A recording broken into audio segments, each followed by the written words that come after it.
विश्वामित्र का आश्रम। चलते चलते वे वन के अंधकार से निकलकर ऐसे स्थान पर पहुंचे जो भगवान भास्कर के दिव्य प्रकाश से आलोकित हो रहा था और सामने नाना प्रकार के सुंदर वृक्ष, मनोरम उपत्यका एवं मनोमुग्धकारी दृश्य दिखाई दे रहे थे।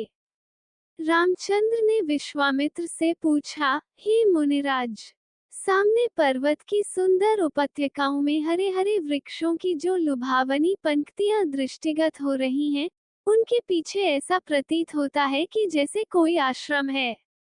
क्या वास्तव में ऐसा है या यह मेरी कल्पना मात्र है?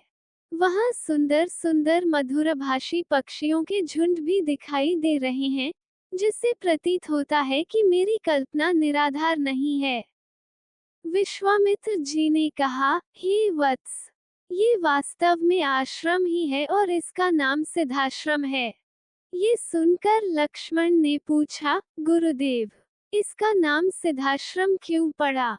विश्वामित्र जी ने कहा, इस संबंध में भी एक कथा प्रचलित है। प्राचीन काल में बलि नाम का एक राक्षस था। बलि बहुत पराक्रमी और बलशाली था और समस्त देवताओं को पराजित कर चुका था। एक बार उसी बलि ने यहाँ पर एक महान यज्ञ का अनुष्ठान किया था। इस यज्ञानुष्ठान से उसकी शक्ति में और भी वृद्धि हो जाने वाली थी। इस बात को विचार करके देवराज इंद्र अत्यंत भयभीत हो गया।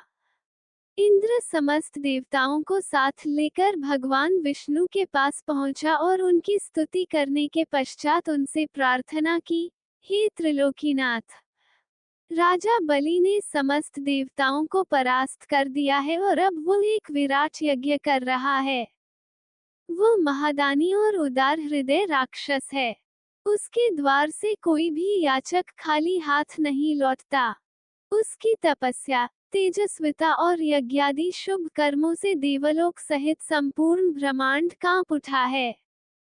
यदि उसका ये यज्ञ पूर्ण हो जाएगा तो वह इंद्रासन को प्राप्त कर लेगा। इंद्रासन पर किसी राक्षस का अधिकार होना सुरों की परंपरा के विरुद्ध है। अतएव, हे लक्ष्मीपति, आपसे प्रार्थना है कि आप कुछ ऐसा उपाय करें कि उसका यज्ञ पूर्ण न हो पाए।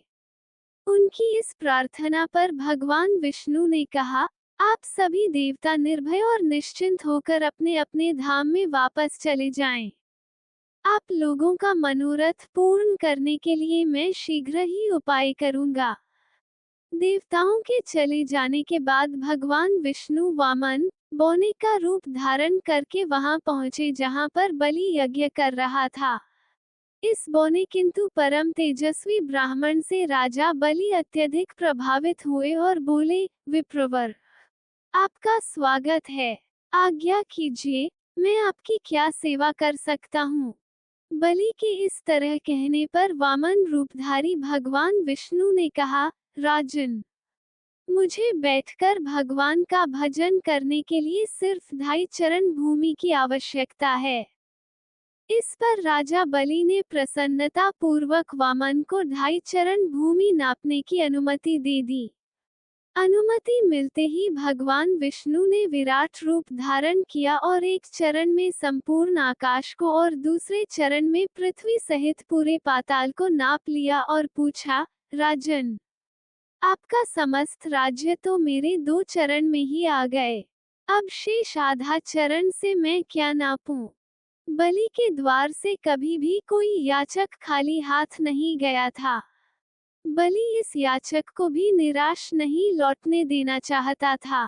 उसने कहा, हे ब्राह्मण, अभी मेरा शरीर बाकी है। आप मेरे इस शरीर पर अपना आधा चरण रख दीजिए। इस पर भगवान विष्णु ने बलि को भी अपने आधे चरण में नाप लिया।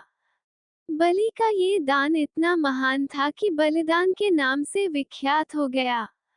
भगवान विष्णु ने बलि की दानशीलता से प्रसन्न होकर उसे वरदान दिया कि यह स्थान सदा पवित्र माना जाएगा, सिद्धाश्रम कहलाएगा और यहाँ तपस्या करने वाले को शीघ्र ही समस्त सिद्धियां प्राप्त होंगी।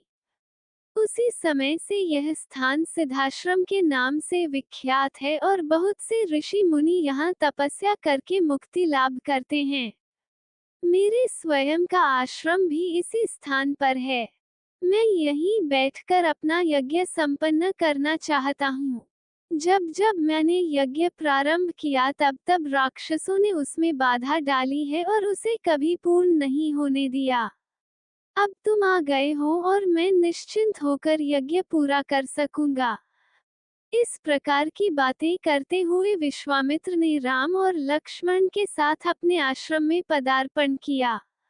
वहां रहने वाले समस्त ऋषि मुनियों और उनके शिष्यों ने उनका स्वागत सत्कार किया। राम ने विनीत स्वर में गुरु विश्वामित्र से कहा, मुनिराज, आप आज ही यज्ञ का शुभारंभ कीजिए। मैं आपको विश्वास दिलाता हूँ कि मैं आपके यज्ञ की रक्षा करते हुए इस पवित्र प्रदेश को राक्षसों से मुक्त कर दूंगा। राम के इन वचनों को सुनकर विश्वामित्र यज्ञ सामग्री एकत्रित करने में जुट गए। मारीच और सुबाहु का वध।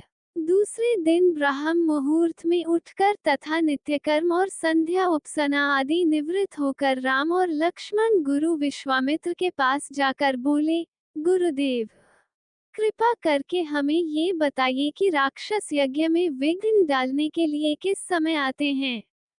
ये हम इसलिए जानना चाहते हैं कि कहीं ऐसा ना हो कि हमारे अनजाने में ही वे आकर उपद्रव मचाने लगें।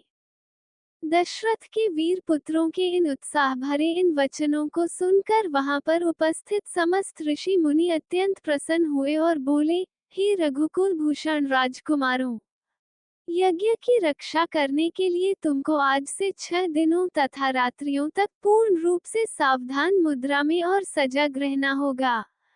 इन 6 दिनों में विश्वामित्र जी मौन होकर यज्ञ करेंगे। इस समय भी वे तुम्हारे किसी भी प्रश्न का उत्तर नहीं देंगे क्योंकि वे यज्ञ की दीक्षा ले चुके हैं।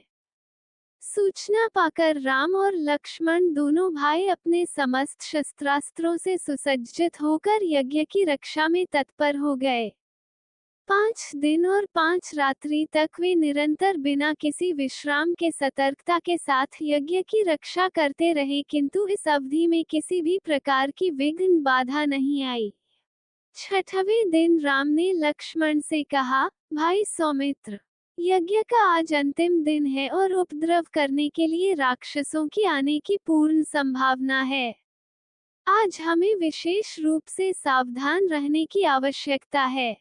तनिक भी असावधानी से मुनिराज का यज्ञ और हमारा परिश्रम निष्फल और निरर्थक हो सकते हैं। राम ने लक्ष्मण को अभी सचेष्ट किया ही था कि यज्ञ सामग्री, चमस, समिधा आदि अपने आप भभक उठे। आकाश से ऐसी ध्वनि आने लगी जैसे मेघ गरज रहे हों और सैकड़ों बिजलियां तड़क रही हों। इसके पश्चात मारीच और सुबाहु की राक्षसी सेना रक्त, मांस, मज्जा, अस्थियों आदि की वर्षा करने लगी। रक्त गिरते देखकर राम ने उपद्रवकारियों पर एक खोजपूर्ण दृष्टि डाली। आकाश में मायावी राक्षसों की सेना को देखकर राम ने लक्ष्मण से कहा, लक्ष्मण, तुम धनुष पर शर संधान करके सावधान हो जाओ। मैं मानवास्त्र चलाकर इन महापापियों की सेना का अभी नाश किए देता हूँ। ये कहकर राम ने असाधारण फुर्ती और कौशल का प्रदर्शन करते हुए उन पर मानवास्त्र छोड़ा। मानवास्त्र आंधी के वेग से जाकर मारीच की छाती में लगा और वो उसके वेग के कारण उड़कर 100 योजन अर्थात 400 कोस दूर समुद्र में जा गिरा। इसके पश्चात राम ने आकाश में आग्नेयास्त्र फेंका जिससे अग्नि की एक भयंकर ज्वाला प्रस्फुटित हुई और उसने सुबाहु को चारों ओर से आवृत कर लिया। इस अग्नि की ज्वाला ने क्षण भर में उस महापापी को जलाकर भस्म कर दिया। जब उसका जला हुआ शरीर पृथ्वी पर गिरा तो एक बड़े जोर का धमाका हुआ। उसके आघात से अनेक वृक्ष टूटकर भूमि पर गिर पड़े। मारीच और सुबाहु पर आक्रमण समाप्त करके राम ने बचे खुचे राक्षसों का नाश करने के लिए वायव्य नामक अस्त्र छोड़ दिया। उस अस्त्र के प्रहार से राक्षसों की विशाल सेना के वीर मर मरकर ओलों की भांति भूमि पर गिरने लगे। इस प्रकार थोड़े ही समय में संपूर्ण राक्षसी सेना का नाश हो गया। चारों ओर राम की जय जयकार होने लगी तथा पुष्पों की वर्षा होने लगी। निर्विघ्न यज्ञ समाप्त करके मुनि विश्वामित्र यज्ञ वेदी से उठे और राम को हृदय से लगाकर बोले, हे रघुकुल कमल, तुम्हारे भूबजल के प्रताप और युद्ध कौशल से आज मेरा यज्ञ सफल हुआ। उपद्रवी राक्षसों का विनाश करके तुमने वास्तव में आज सिद्धाश्रम को कृतार्थ कर दिया।